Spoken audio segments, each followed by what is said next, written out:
You're listening to the My Simplified Life podcast, and this is episode number 280. Welcome to the My Simplified Life podcast, a place where you will learn that your past and even your present don't define your future. Regardless of what stage of life you're in, I want you to feel inspired and encouraged to pursue your dreams, simplify your life, and start taking action. I'm your host, Michelle Glogovac, author of How to Get On Podcasts, the podcast matchmaker, and CEO and founder of the MLG Collective. I'm excited to share the stories and life lessons of changemakers and authors with you while taking you on my own journey. This is My Simplified Life. Hey friends, welcome back to another episode. I'm your host, Michelle Glogovac. Have you ever wondered why a person might be acting the way they do throughout life? What is it in their past that has led to the way they are in the present? My guest today is Becky Ellis, and she wrote her memoir, Little Avalanches. And it's really a story not only about her childhood and her own experiences, but what it was like for her dad to fight in World War II and how that ultimately affected the father, the friend, the husband, and the person that he was after the war. Her book is incredible. It takes you through her story, his story through the war, and then them together as they sat at her kitchen table and he told her all of his stories.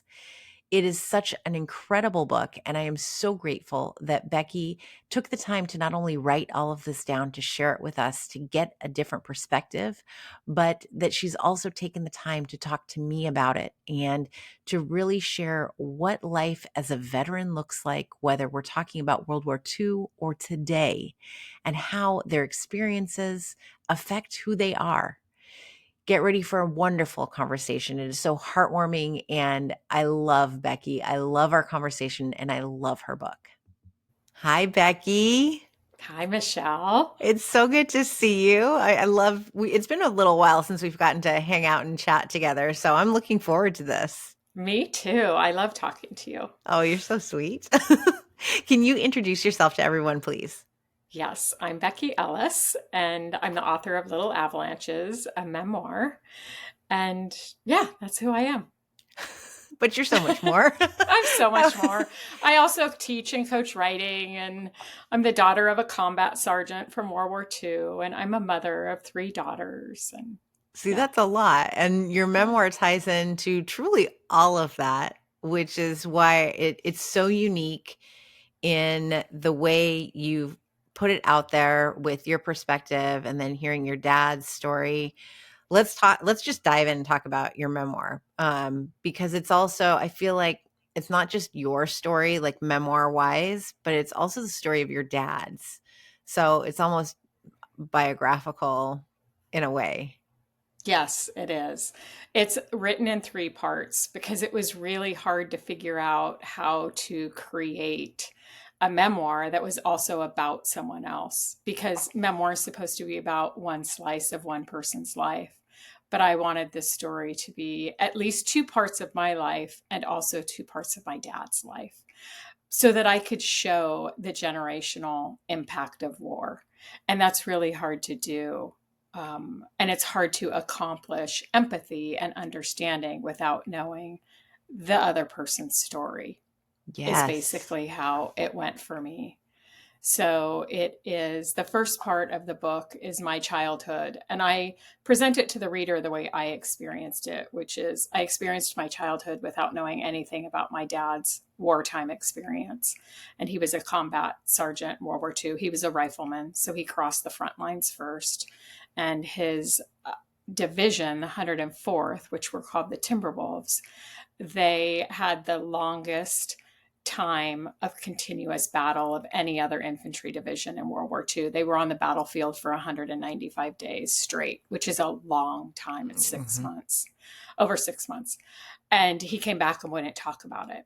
But he, of course, was very traumatized and kind of acted out on his experience. So as a child, I knew my dad was different. I knew he'd been in a war, but I knew nothing else about it.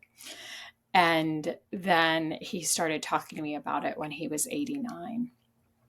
And so I wanted to offer the reader that experience of understanding what his experience was after they experienced my childhood, so they could feel the empathy that I felt once I understood my dad's story.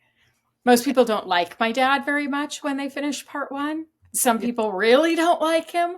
But as soon as they're 2 pages into part two, I think people confront not only the empathy that I might have, but they confront their own capacity for empathy and compassion.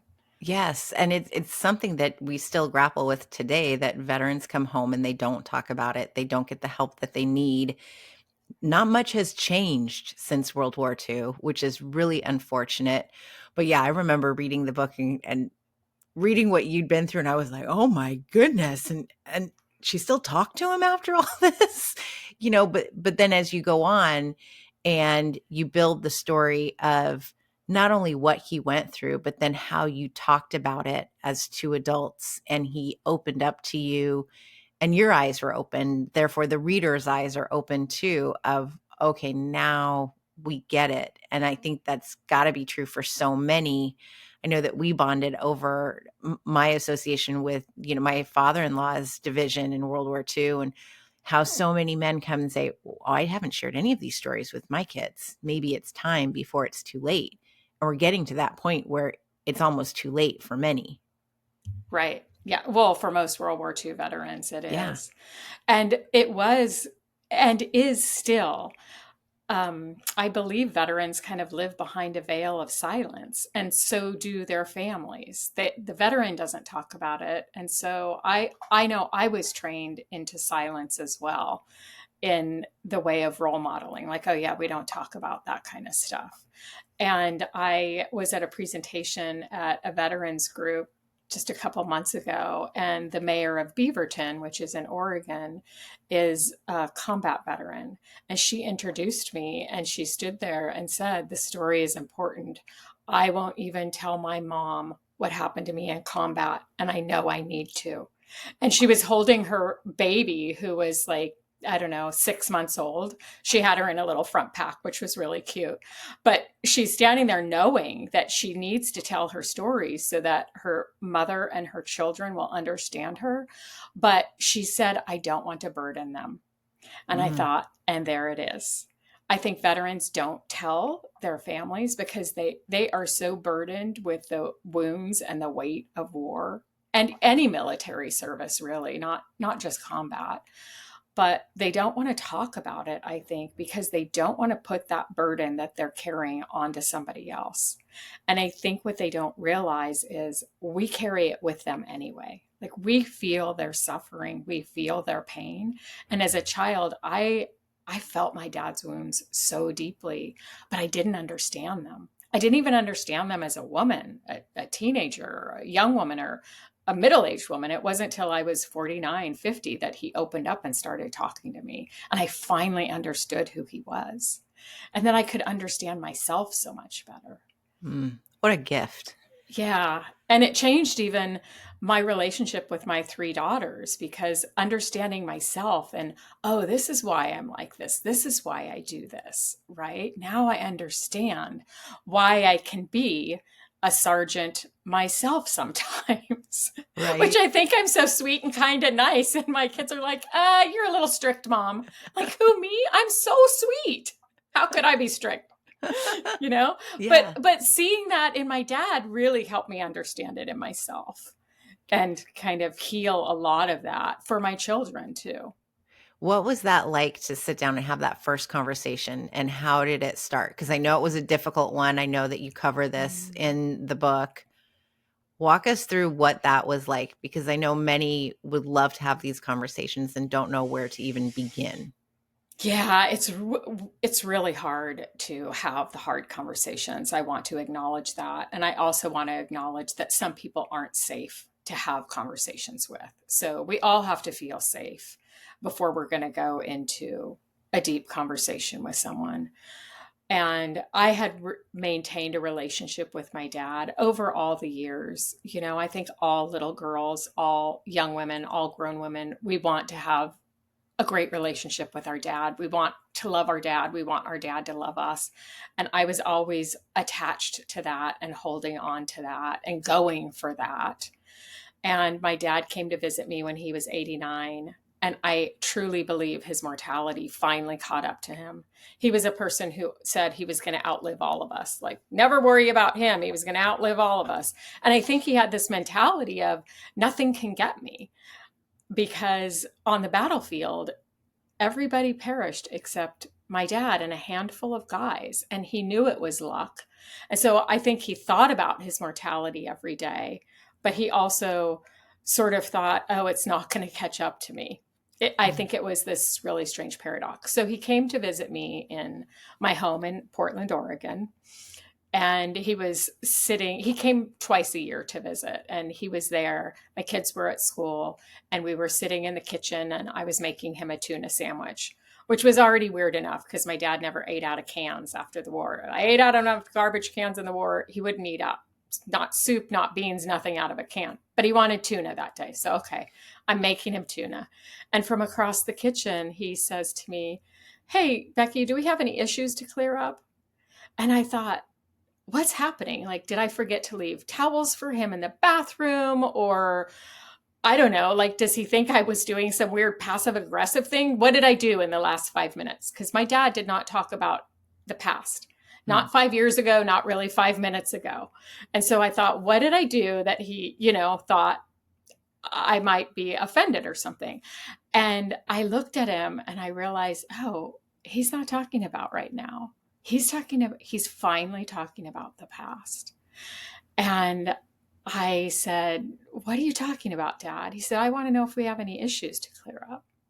And at first I deflected. I said, "Oh, you need to talk to Martin and Shayna. They're my siblings." Because my little sister, I think, had it worse than I did. And he said, "I'm going to talk to them. I'm talking to you now." And I stood there, and of course, like a reel went through my mind of all the things I could clear up with him, because there were a lot of things. He had us learn to shoot guns at a really young age. He had my teeth drilled without Novocaine. I had this super painful procedure on my arm when I was a kid that felt very torturous. And so there were a lot of things. He married 4 times, had 8 kids, and never explained any of it to any of us. He abandoned his first family. And I just intuitively said, I want to know about the war, because I felt like that's where a lot of this started. And he said back to me, all you need to know is my feet were frozen for 172 days, because that's how long he lasted on the battlefield. And I said, I'm sure there's more.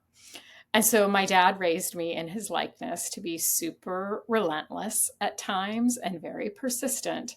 And back and forth we went, probably for about an hour. You don't need to know that. Well, I want to know, Dad. You asked me if we had issues. And in the book, it's condensed to 2 paragraphs, but it was really about an hour long. We went back and forth, and finally he said, okay. And then he started rattling things off. And I grabbed a little scratch pad and started writing stuff down, and he would look over at it and correct me. And I mean, we had to start at the very beginning. I didn't know how armies were set up or units. I didn't know what a battalion was. I didn't know anything because he wouldn't talk about it. So that's amazing. That's how it started. Yeah. And you, in the book, I love that you chronicle, it's like his diary, entries of this is what happened every single day. This is what we went through, because so many people don't know this. They still, it's the greatest generation there ever was. And yet we forget. We don't, you and I, it's very much present in our lives, but so many aren't talking about it. They don't remember. They don't look back on it. And yet you've chronicled all of this for us, which is so incredible and beautiful that it's a gift to us. You can literally see what someone went through firsthand, and then how it all played a part in his life, and then future generations too. Yeah, thank you. And you know, when he told me his story, it wasn't one conversation. It stretched into two and three and then a week long. And then every time we talked, he lived another 7 years till he was 96. Every time we talked, he said, "Oh, I need to tell you about this," or "I forgot to tell you about that." So once he got going, he really, really opened up. And I wrote his entire story down and I had to put it in chronological order because it didn't come out that way. He didn't say, okay, day one, day Yeah. two, day four. It was a mind fresh with trauma. You know, he would go from the battle in Cologne back to the ship coming over to France, to Utah Beach. You know, it was all over the place. And when I wrote it all down, it was 300 pages. And I had to Wow. distill that down. I think it's about 42 pages in the book. And it is from the trenches. It's day by day from the trenches. And it is war without glory. Because as a child and a young woman, I watched a ton of war movies trying to understand my father. And I kept thinking, well, this isn't it. Even Band of Brothers, which I thought got close, the end really upset me because I'm like, wait a second. They're making it seem like they're all going home and are going to live this great life. They're not going to live this great life. Like, yes, they Hmm. get to go home. Yes, that's amazing. And yes, they will find moments of joy. But the battle is just starting for a lot of them. And veterans will say that. Like, once I got home, the real battle started. Yeah. And you're Yeah. coming home to people who have no idea what you just lived through.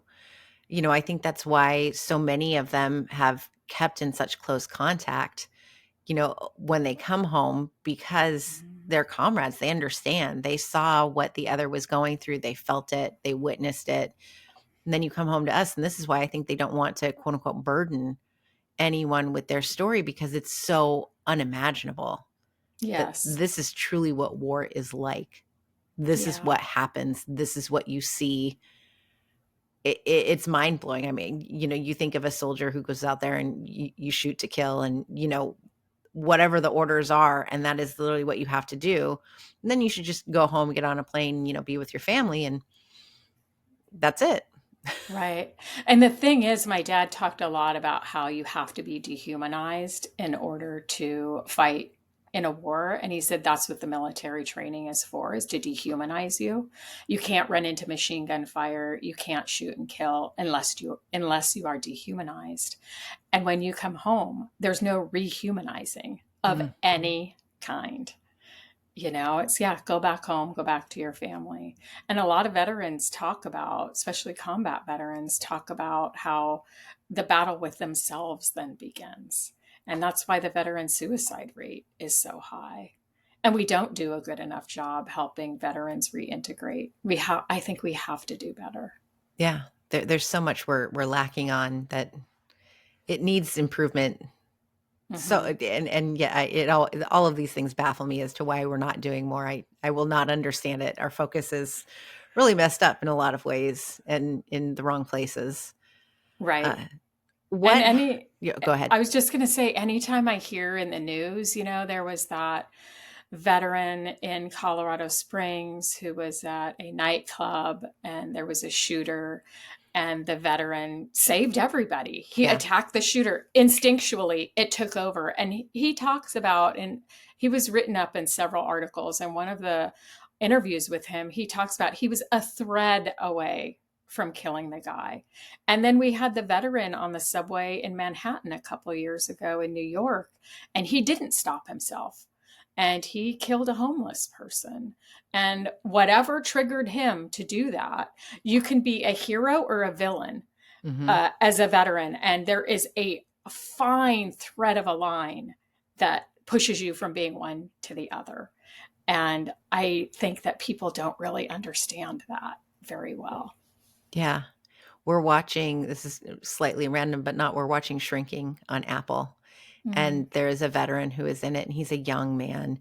And he has those moments where there's something that triggers him, and he's just going to go beat somebody up. And you're watching that going, oh, this is, he has not dealt, and he's obviously seeing a therapist. The whole show is about therapists.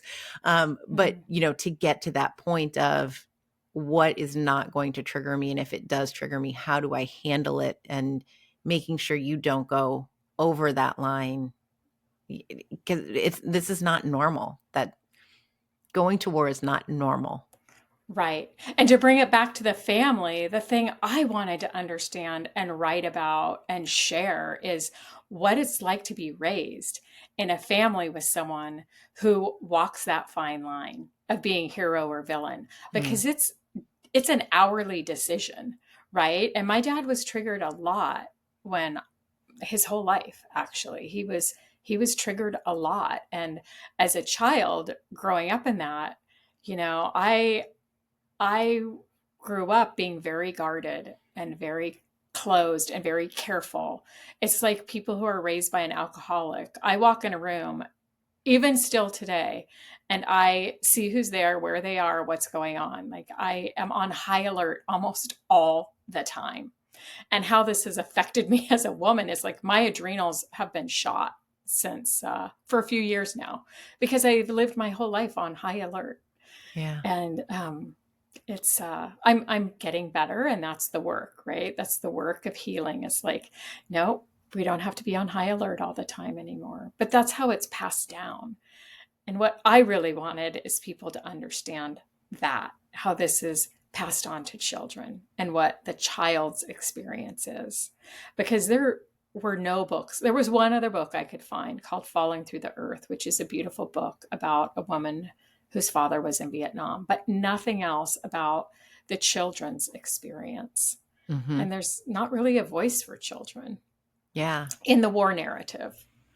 What has the reaction been to fellow Timberwolf families? Because I know you hang out with them, you've gone on trips with them. Yeah. What has that reaction been? Are there some that are like, I wish that I had this as well, type of thing? Yeah, the common theme. I just went to Belgium and the Netherlands with them in October. And the common theme is, oh, yeah, my dad or grandfather or uncle, who, whatever their lineage is, they wouldn't talk about it either. Nothing. A couple of them, their parents would talk. But most of them, no, not at all. And so they feel really grateful that they have this story, even though it's not their grandfather's story or their father's story. They can now understand what their relative went through. And I get emails all the time saying, thank you so much. This is such a gift. That's amazing. Yeah. And it was wild when I first met them. It was just a couple years ago, and they have a luncheon a couple times a year. And sitting across the table, it was so weird. It was like being with family, because there are these, I can't tell you what they are, but there are these little phrases that are familial, each of our families. When you go to someone else's house, you Mm-hmm. you can pick up on, oh, their family kind of says this in this way. Around that table, I noticed they sound like my family. It's so weird. Like what these men picked up on the battlefield and passed down to us, just little turns of phrases and things. It was wild. So there's That's something. There's amazing. something that connects us. There is, because we go every year, and it's like a big family reunion. We say, there's over 100 of us, and we get together, and of course we keep in touch throughout the year, and it is truly like just getting together with family, and everyone, it's that common thread too. We've all been Mhm. there, we all understand, we want better, and this is our time to come together to make sure that nobody forgets. Yeah.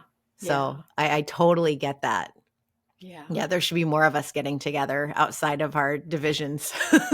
Right. We should. We should. It's Yeah. important, and it's conversation that connects us.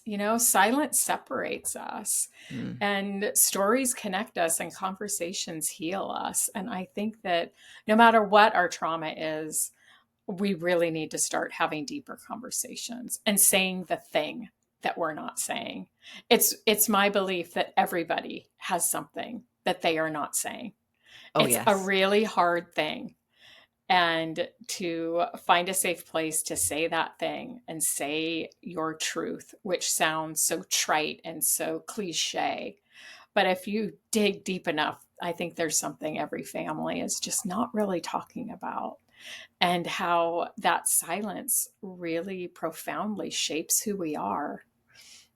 I absolutely agree. And that's why I love having these conversations to hopefully, bring more conversations. But I think you're absolutely right. Like, what aren't we talking about?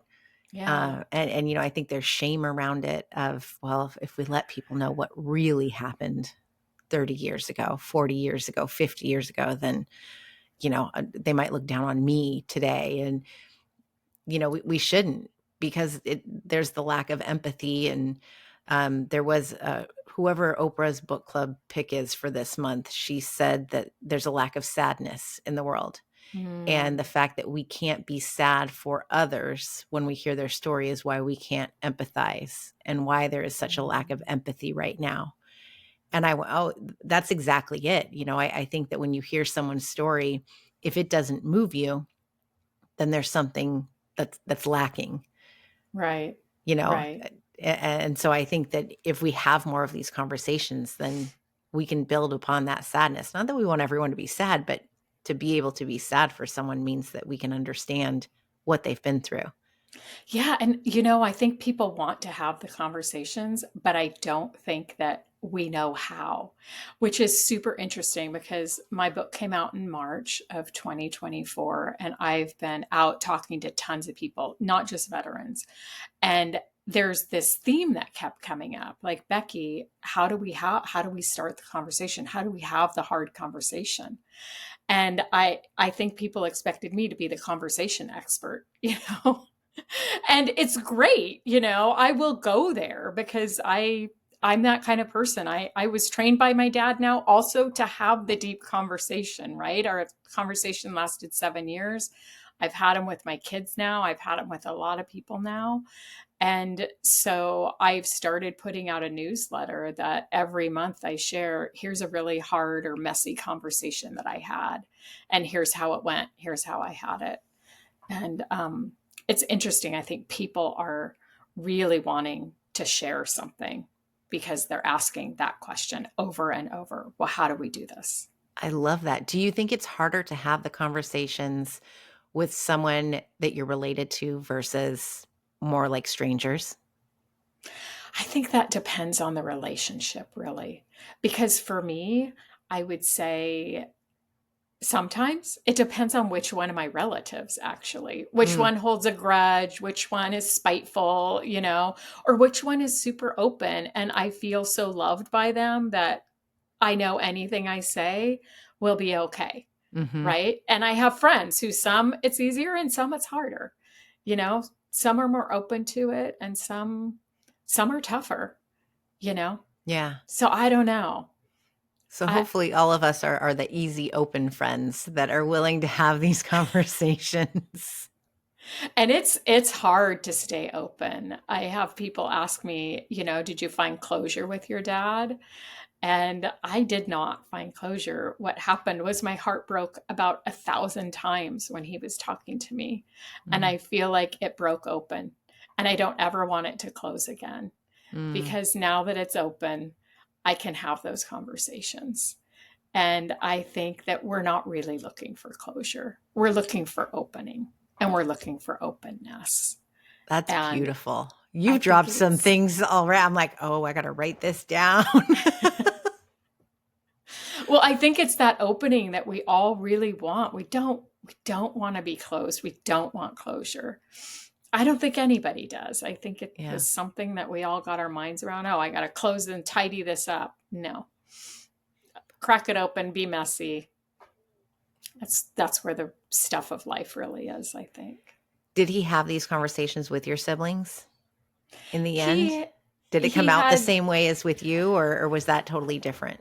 on his 90th birthday, we all gathered together. There were about 25 of us, and his oldest three children weren't there because he was estranged from them his whole life. But the rest of his five kids were there, and all of our kids were there, and his current wife was there. And he said, I want to talk to you. And my sister and I looked at each other, and I had already been talking to him for about 6 months, and we knew, okay, the little kids can't hear this. So we took him up and started a movie in a different room, one that they'd been dying to watch. Like, okay, now you finally get to watch the movie.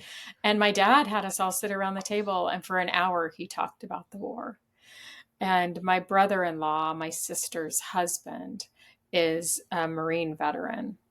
He fought in Iraq and Afghanistan. And so he's talked to Chris a time or two about some of the things that he experienced. But he's talked to my brother and sister too, but he usually let other people drive that. Yeah. If they wanted to hear about something, he would share. Once he opened up, he would talk to people in the airport about it. I know in the book, I talk about how he kind of transformed. He never used to wear anything that showed any sign of being a veteran. And then he showed up one time to visit me in the Portland airport with a veteran's hat on and all his medals across it. And I'm like, what on earth has happened to my father? He's really lost his mind now. And people would stop him in the airport. And I was like, oh, I finally understood why he never would wear anything, because people stopped him every 10 paces, thank you so much for your service. Thank you for, blah, blah, blah. And which makes me want to cry again. I cried when I read that part, and it makes me want to cry again, because I feel like so often I personally feel like people don't appreciate, or, we forget or whatever it is, but then to know that he was stopped everywhere he went. And I always tell my kids, you always, say thank you. And even if it's not like, let me stop you, you can look someone in the eye and say thank you for your service, whether it's an officer, a firefighter, a veteran, just to acknowledge that is so important. It's super interesting because I've talked to a ton of veterans since, the book launch also. And there are a couple of Vietnam vets who were Bush Marines, and they're the tough guys. And they're the ones that really saw a lot of the hard stuff of Vietnam. And one of them said to me, I don't want you to thank me for my service. I don't want anybody to ever thank me. And I said, why not? And he said, if you knew what I did, you would not be thanking me. And I said, well, what do you want us to do? And he said, I want you to vote, and I want you to know who you're voting for. And I said, okay. And I've thought a lot about how to talk to veterans since. And so what I say to them is, I start with, my dad was a combat veteran, and I appreciate your sacrifice. So instead of thanking them for their service, I say, I appreciate your sacrifice. I understand it. I like that. Because it's not most people think, oh, it's a few years of service, a few years of sacrifice, but it's a lifetime. It is. Military service, no matter what kind, changes a person for a lifetime. And their family in the future. So it's lifetimes. Lifetimes. Over. That's right. Yeah. Yeah. Oh, Becky, you are such a gift. Not that it's bad to say thank you for your service, because I think most accept that, right? Most understand we are trying. It's better than saying nothing. Yeah. Absolutely. Yeah. And at least make the eye contact, smile, even if you don't say thank you, at least acknowledge in some way, like, I see you. As simple as and that. I appreciate you. I see you and I appreciate you. Yeah.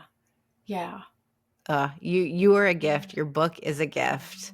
I'm so glad that you got to have that opportunity with your dad, and then to share it with all of us.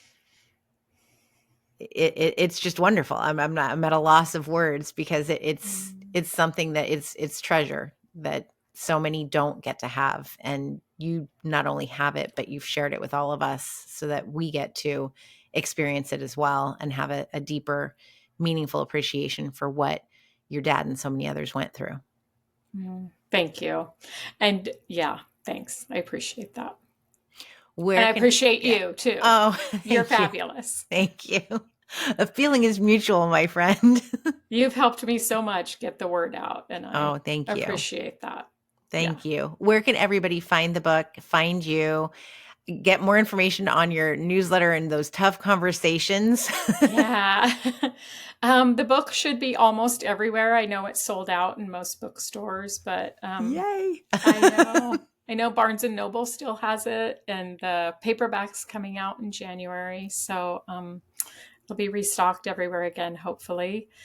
And my newsletter, yeah, it's on my website, on the connect page of my website, which is beckyellis.net.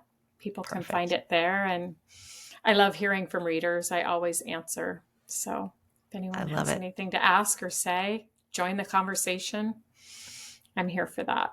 Perfect. Thank you so much, Becky. Yeah, thank you, Michelle. By now, many of you know how involved with World War II veterans I try to be, thanks to my husband and the service that his father did in World War II. And to hear Becky's story and her father's story just makes it more near and dear to my heart. I encourage you to go read up on this greatest generation that we had, to read their stories and to reflect on all of what they went through for us and how that affected their lives going forward. I love that Becky took this time and was able to have this time with her dad to write all of these stories down and then share them with us, because it is so important. Go find a copy of Little Avalanches. I promise you, you will be riveted by what she went through and then what her father went through. And then you're going to be touched by the way that they came together to share his story and to really connect on the why behind all of it. It is a beautiful story. So be sure to go and treat yourself to it.